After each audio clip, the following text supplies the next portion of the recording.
Hello everyone. Last lecture में हम लोगों ने तीन बहुत ही इंपॉर्टेंट टॉपिक्स को क्लियर किया था। वो थे न्यूटन के लॉज ऑफ मोशन को। आज जो हम स्टडी करने वाले हैं वो उनसे ही रिलेटेड एक और बहुत ही इंपॉर्टेंट टॉपिक है, जो है law of conservation of linear momentum. तो चलिए शुरू करते हैं। Law of conservation of linear momentum, ठीक है। इसको थोड़ा सा हम इधर ले आते हैं। मैंने आप लोगों के लिए ऑलरेडी एक हैंड रिटन नोट प्रिपेयर करके रखा है, जो मैंने इसमें इंक्लूड किया है ताकि आप लोगों को समझने में थोड़ी सी और आसानी हो, थोड़ा और आसानी से हम लोग फिगर्स को समझ पाएं। Law of conservation of linear momentum को समझने के लिए हम दो इंपॉर्टेंट टर्म्स को पहले समझते हैं। जो पहला टर्म है वो है कंजर्वेशन, जो मैंने यहाँ पे लिखा है। कंजर्वेशन क्या चीज है, और दूसरा what does it mean by calling anything linear. तो ये दोनों टर्म्स के बारे में हम डिस्कस करने वाले हैं। जब हम बात करते हैं कंजर्वेशन की, तो कंजर्वेशन वर्ड हम लोगों ने नॉर्मली फॉरेस्ट के साथ, एनवायरनमेंट के साथ, वाटर के साथ, ट्रीज के साथ, एनिमल्स के साथ, इन चीज़ों के साथ सुना है। और कंजर्वेशन का मेन जो उसका अर्थ होता है, जो मीनिंग होती है, वो होती है किसी भी चीज़ को सेव करना या फिर प्रोटेक्ट करना। और लीनियर शब्द का मीनिंग होता है anything that moves along a straight line. कोई भी एक सिंगुलर, कोई भी एक वैल्यू वाला जो एंटिटी होता है हमारे साइंस में, उसको हम लीनियर बोलते हैं। हम लीनियर इक्वेशंस पढ़ते थे जिसकी हाईएस्ट पावर कितनी होती है, 1 होती है। उसी तरीके से हम लीनियर मोशन पढ़ेंगे। For students who are in class 9th, they have to keep in mind that we are only going to discuss bodies in linear motion through out this class. अभी जितने भी चैप्टर्स हम लोग पढ़ेंगे, चाहे वो forces हो, लॉज ऑफ मोशन हो, इससे पहले जो हम लोगों ने मोशन चैप्टर डिस्कस किया था, और आगे जब हम ग्रेविटेशन डिस्कस करेंगे, इन सब में हमें ध्यान रखना है कि बॉडी लीनियर मोशन करेगा, बॉडी कर्व्ड मोशन नहीं कर सकता है। हम जानते हैं हमारे आसपास नेचर में बॉडीज कर्व्ड मोशन करती हैं। लीनियर मोशन बहुत ही आइडियल केस है और बहुत ही रेयर केसेस में आता है। लेकिन क्योंकि हमें उस कॉम्प्लिकेटेड कैलकुलेशन में नहीं एंटर करना है, तो हम लोग कंसीडर करते हैं लीनियर मोशंस को। और आज जो हम डिस्कस करने वाले हैं वो होने वाला है लीनियर मोमेंटम। तो चलिए मैं आप लोगों को पहले बता दूं कि मोमेंटम क्या होता है। जब हम बात करते हैं मोमेंटम की, मैंने पहले भी डिस्कस किया है, मोमेंटम को डिनोट करते हैं हम लोग पी से। पी एक वेक्टर क्वांटिटी है और पी होता है मास इनटू वेलोसिटी। ये होता है आपका लीनियर मोमेंटम का formula, mass into velocity.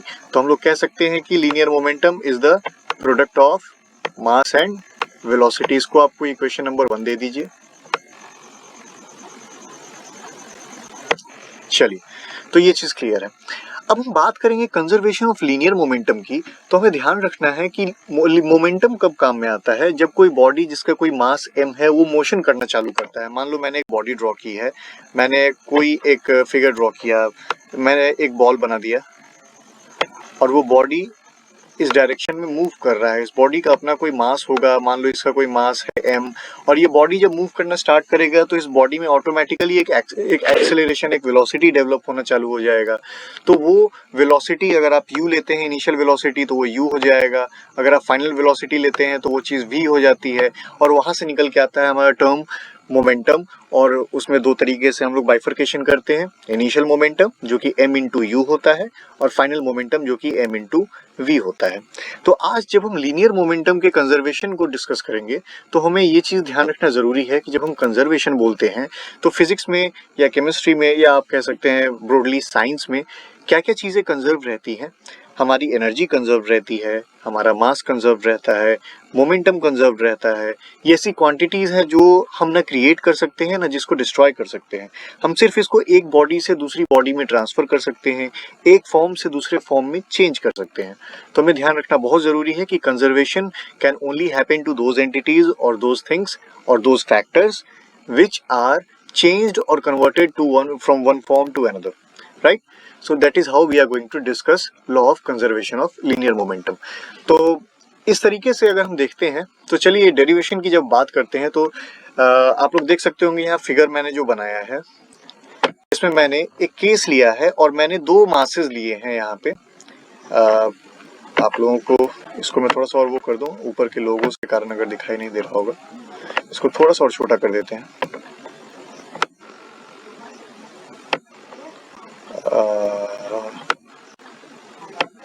This would be the right size. Okay, so यहाँ पे मैंने ये दो केसेस लिए हैं, मैं इसको यहीं पे सेटल डाउन कर देता हूँ। तो मैंने दो मासेस लिए हैं M1 और M2। अब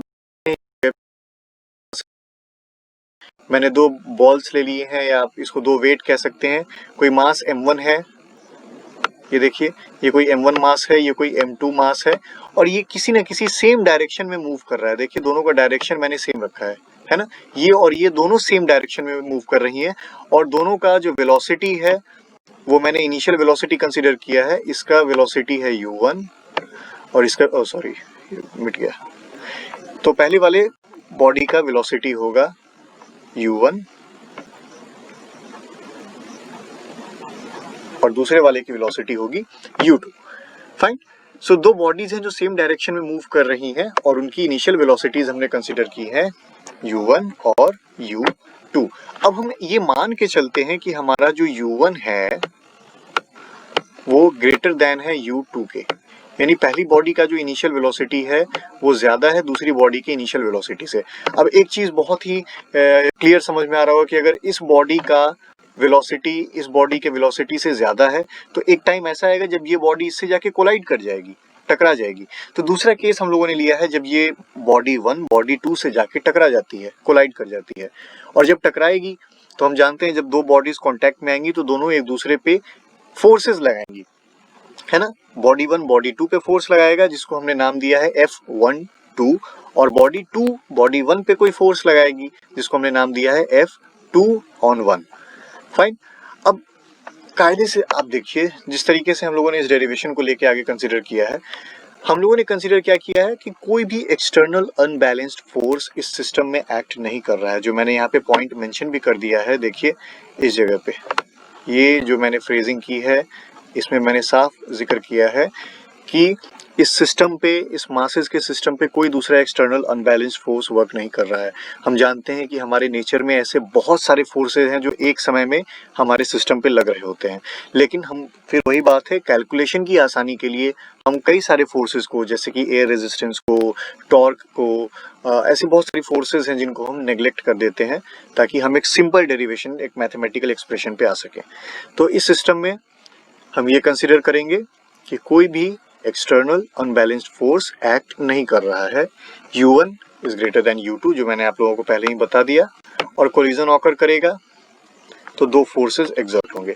अब पहले वाले बॉडीज का अगर हम मोमेंटम देखते हैं तो देखो, अगर हम मास m1 का मोमेंटम देखते हैं तो momenta is plural of momentum, momenta of mass 1, तो ये क्या हो जाएगा, अगर हम इनिशियल मोमेंटम या सीधे p लिख देते हैं, क्या इनिशियल मोमेंटम की बात करते हैं तो वो हो सकता है m1 इंटू u1, राइट। और हम अगर फाइनल मोमेंटम की बात करते हैं तो वो हो जाता है m2 इंटू सॉरी m1 ही रहेगा ना, m1 into final velocity v1, right. अच्छा ठीक है, तो इस हिसाब से एक फोर्स भी डेवलप होगा, है ना, जो फोर्स पहली बॉडी दूसरी बॉडी पे लगाती है। हम एक और चलिए दूसरी बॉडी का भी मोमेंटा जरा डिस्कस कर लेते हैं। जब हम दूसरी बॉडी की बात करेंगे तो मोमेंटा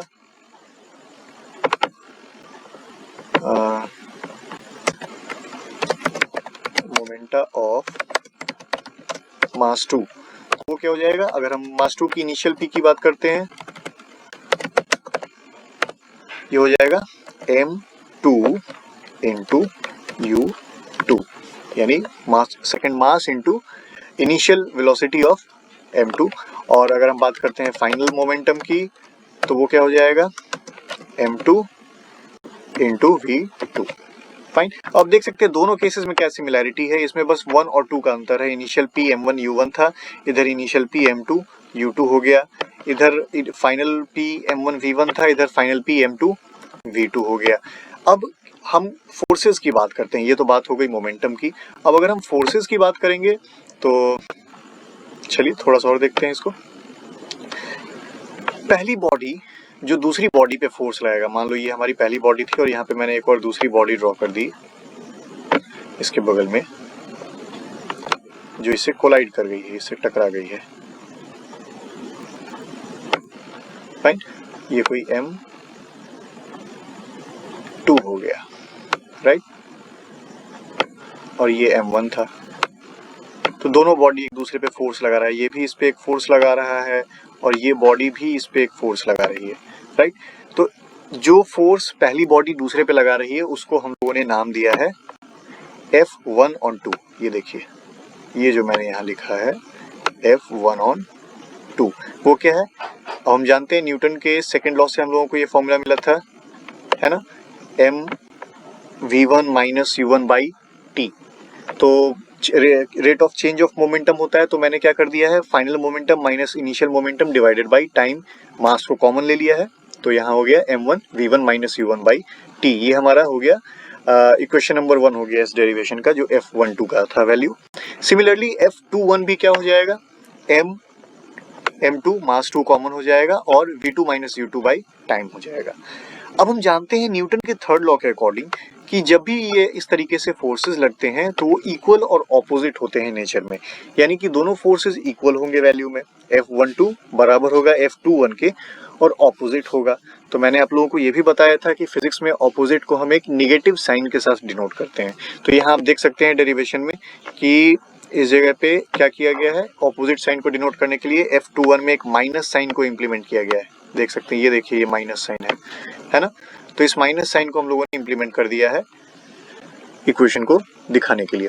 तो यहाँ पे बस हमें क्या करना है, इक्वेशन 1 और 2 से हमें ये वैल्यू इस जगह से निकाल के यहाँ पर पुट कर देनी है और दोनों को इक्वल एंड ऑपोजिट रख दिया है। m1 v1 minus u1 by T is equal to minus का m2 v2 minus u2 by T. यहाँ से t दोनों कैंसिल आउट हो जाएंगे, मैं आप लोग को यहीं करके दिखा देता हूँ। t ये वाला और ये वाला, ये दोनों t कैंसिल आउट हो जाएगा और हम इनका मल्टीप्लिकेशन कर देंगे। m1 v1 minus m1 u1 equals to minus का m2 v2 प्लस का m2 u2। देखिए, ये नीचे वाला जो इक्वेशन है वो कुछ इसी तरीके से बन के आ गया है। अब हमें करना कुछ नहीं है, इसको रीऑर्गेनाइज कर देना है। इनिशियल वाले यानी u वाले जो टर्म्स हैं उनको हम लोगों ने LHS में रख दिया है, r वाले टर्म्स को हम लोगों ने v वाले टर्म्स को हमने RHS में रख दिया है। तो m1 u1 plus m2 u2 equals to m1 v1 plus m2 v2।